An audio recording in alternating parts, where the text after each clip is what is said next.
दक्ष news, सामान्यांच्या हक्कासाठी नेहमी दक्ष।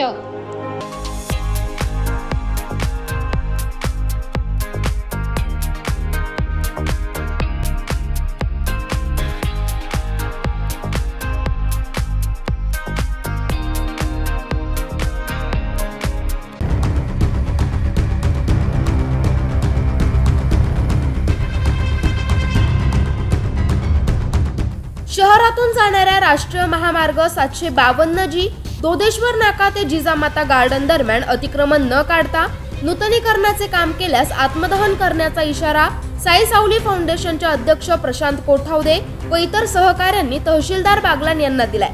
महामार्गाच्या दोन्ही बाजूला शासकीय व निमशासकीय कार्यालय, बँका, शाळा, व्यापारी प्रतिष्ठाने व गुजरात राज्याला जोडणारा जवळचा मार्ग असल्याने नेहमीच लोकांची व अवजड वाहनांची वर्दळ असते।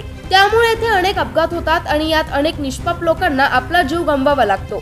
शहरवासियांना अपेक्षा होती की रस्त्याचे नूतनीकरण होण्यापूर्वी अतिक्रमण काढले जाईल, परंतु तसे न होता रस्त्याचे काम सुरू करण्यात आले।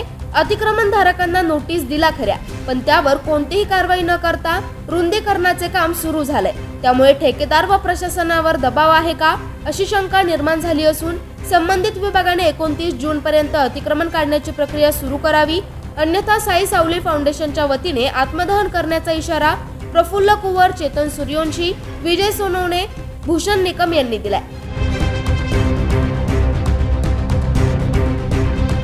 प्रशांत कोठावदे, दक्ष न्यूज, सटाणा।